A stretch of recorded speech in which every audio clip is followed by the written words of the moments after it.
आज हम लोग इस क्लास में बार सिस्टम की बात करेंगे। बार सिस्टम में हम देखेंगे कि अगर कोई संख्या रेशनल नंबर के रूप में दी गई हो, जैसे एक संख्या है रेशनल नंबर के रूप में 10/3, इसको अगर बार में प्रकट करना हो तो हम क्या करेंगे, 10 में 3 से भाग देंगे, 3 3 की 9, 1 बचेगा। अब कोई अंक आगे नहीं है, 10 बैठाएंगे, 0 उतारेंगे, 3 बार लाएगा, 1 बचेगा, 0 उतारेंगे, 3 बार लाएगा तो 1 बच जाएगा। तो इस तरह से 3 3 जो है से रिपीट हो रहा है। तो 3 3 एंड 3 3 3 बार बार रिपीट हो रहा है, तो इसको हम लिख सकते हैं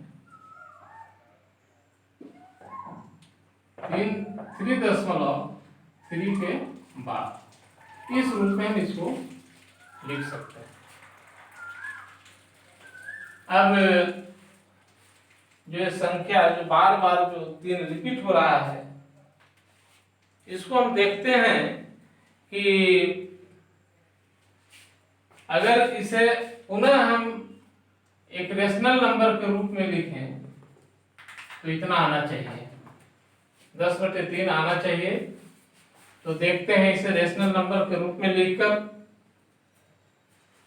जैसे यहाँ 3.3 है, 3 पे 12 है, तो इसको जब हम रेशनल नंबर के रूप में लिखेंगे तो आएगा 33 - 3/9। इसमें होता क्या है कि जब कोई बार के रूप में संख्या होता है, उसको रेशनल नंबर में व्यक्त करना होता है, तो जितनी पूरी संख्या होती है उतना लिखते हैं और उसमें माइनस करते हैं, सब्ट्रैक्ट करते हैं। बार के पहले जो अंक होते हैं और अंक से जो संख्या बनती है उस संख्या को माइनस कर देते हैं और बार के लिए नीचे 9 लिखते हैं। और अगर बार के बाएं और दशमलव के दाएं कोई संख्या हो तो उसके लिए 0 बैठाया जाता है, लेकिन यहाँ वैसी बात है नहीं, इसलिए इतना ही लिखेंगे। तो ये आएगा 30/9। अब इसको काटेंगे तो 10 × 30, 3 × 9, 10/3 आएगा। देखिए यहाँ जो है ये इसके इक्वल आ गया, यानी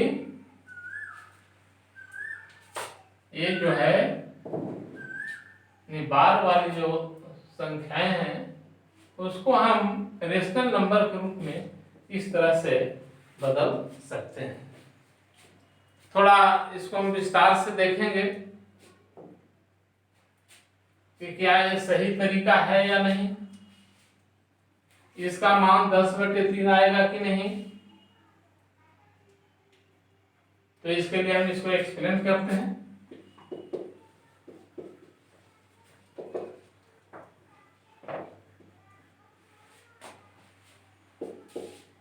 देखिए मानना, यानी लेट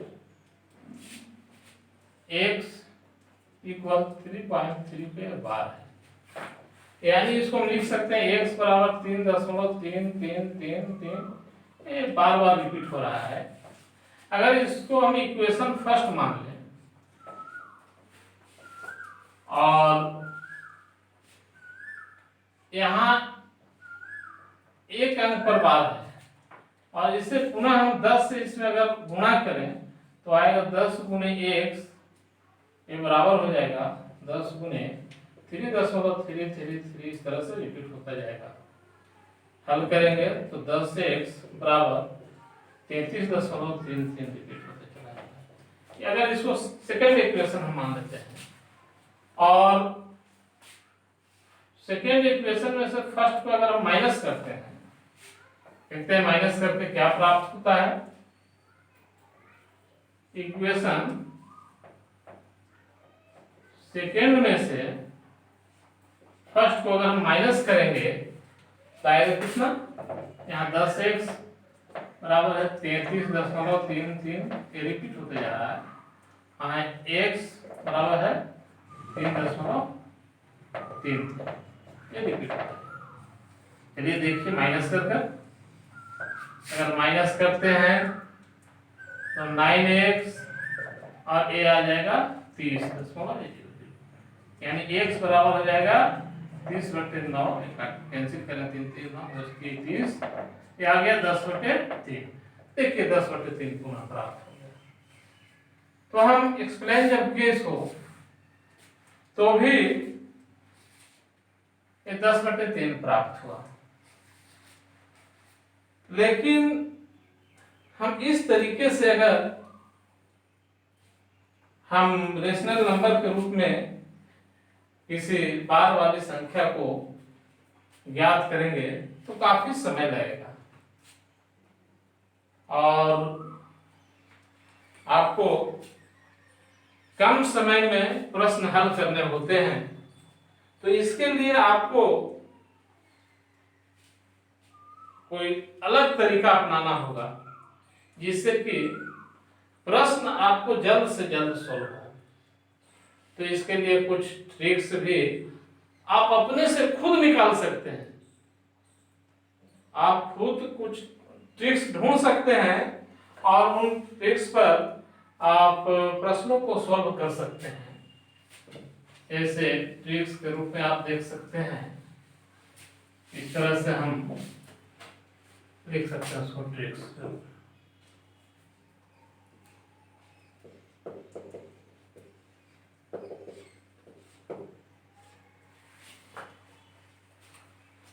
ऐसे यहाँ 0.a है और a पर यहाँ बार है, तो इसको हम a/9 के रूप में लिख सकते हैं। 0.ab है, दोनों पर बार है, तो इसको हम लिख सकते हैं a/9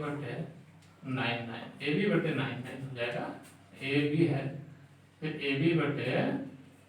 ab/9 हम लिख सकते हैं ab/9। अगर यहाँ पे 0.abc है और c पे यहाँ बात है, तो इसके लिए हम लिखेंगे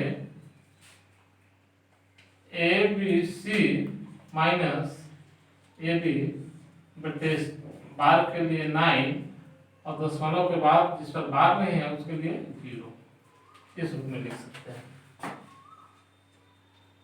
कभी कभी दशमलव के पहले भी संख्याएं होती हैं, जैसे मान लिया कि है m.abc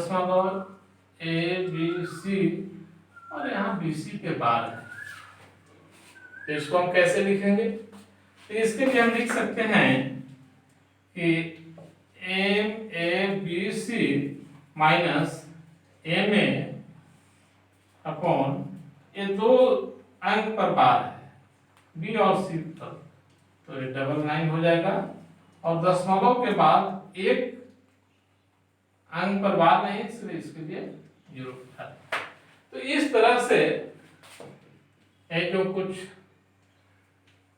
ट्रिक्स बनाया गया, सेल्फ जो बनाया गया ट्रिक्स, आप भी ट्रिक्स बना सकते हैं। इसके आधार पर आप बिना इस तरह के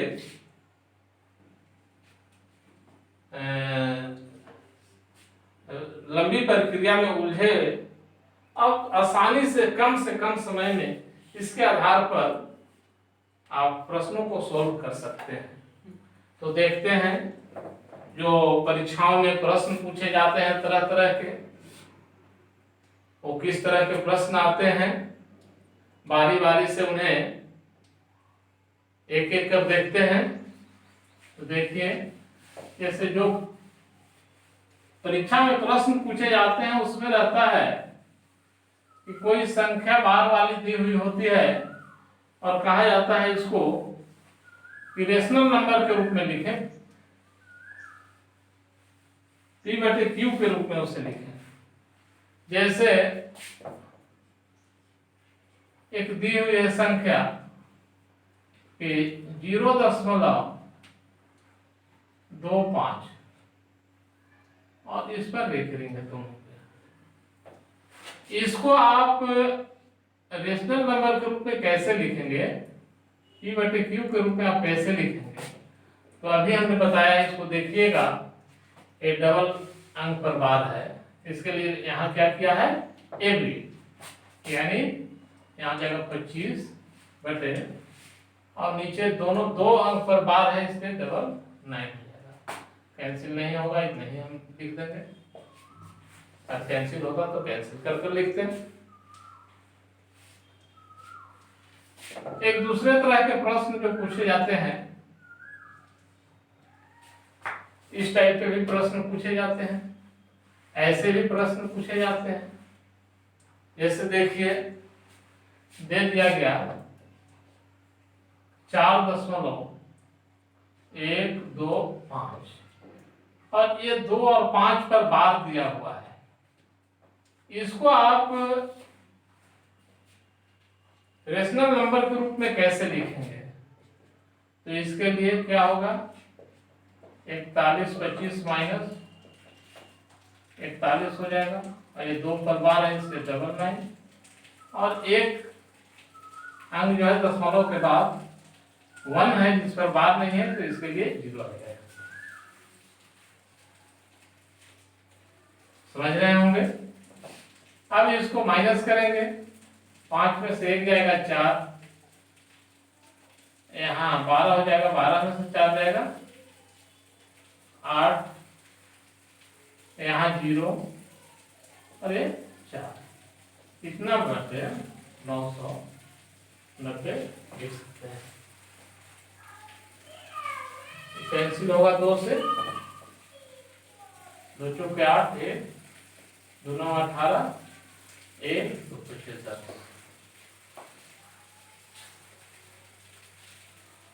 ये 2 से कैंसिल होगा, 2 दूना के 4 0, 2 चौके 8 और 2 दूना के 4, यानी आया 20 रुपये 495 रुपये लिख सकते हैं।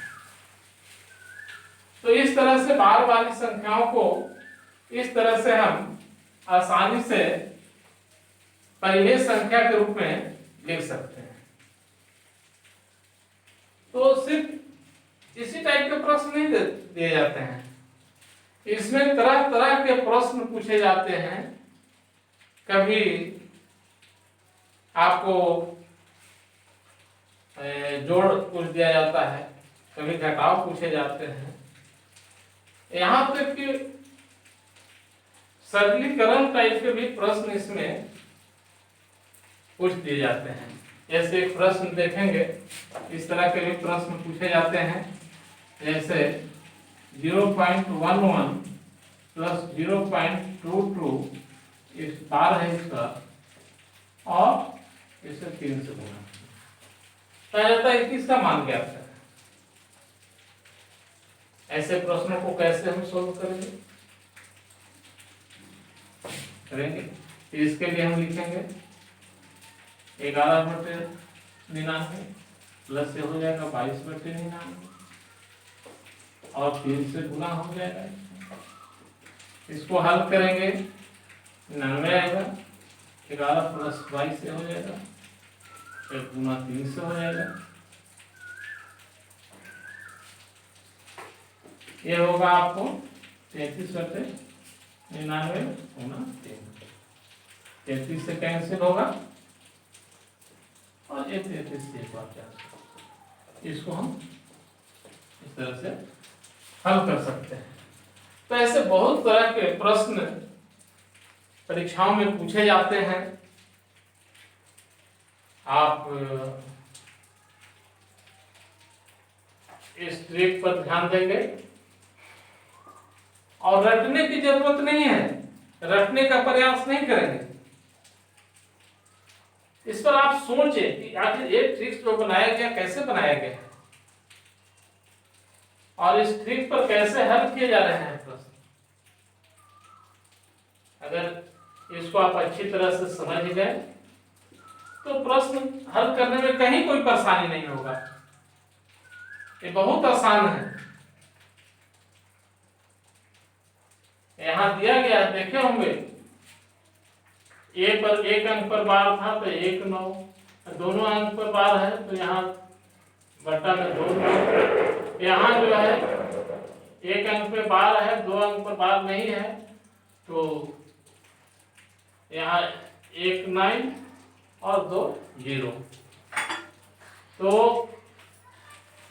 इस तरह से आपको दिए गए हैं संख्याएं, तो इससे साफ जाहिर होता है कि जितने अंक पर बार है उतने 9 लिखे गए हैं नीचे, और दशमलव के बाद जितने अंक पर बार नहीं है, जैसे यहाँ देखिए 1 अंक पर बार नहीं है, 2 अंक पर बार नहीं है, ए बी पर बार नहीं है तो 2 0 बैठाए गए हैं।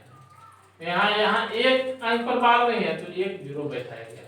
यानी इससे पता चलता है कि जितने पर बार है उतना 9 नीचे लिखेंगे, और जितने पर बार नहीं है उतना 0 लिखेंगे। इस बात को ध्यान में रखना है।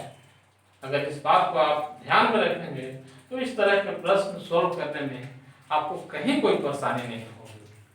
और ये बहुत ही उपयोगी टॉपिक है, चाहे नवोदय की परीक्षा हो, नेतरहाट की परीक्षा हो, सिमुलतला की परीक्षा हो, सैनिक स्कूल की परीक्षा हो, चाहे वह 5 की परीक्षा हो या 9th के लिए परीक्षा हो, इस तरह के बाल से संबंधित प्रश्न पूछे जाते हैं। यहाँ तक कि ऊपर जो आपको एसएससी हो गए, रेलवे हो गए, बैंकिंग हो गए, इन सभी परीक्षाओं में भी 1-2 अंक के प्रश्न ये बार सिस्टम से पूछ दिए जाते हैं। इसलिए आशा है कि जो समझाया गया बार सिस्टम आपको अच्छी तरह से समझ में आया होगा, और बहुत बहुत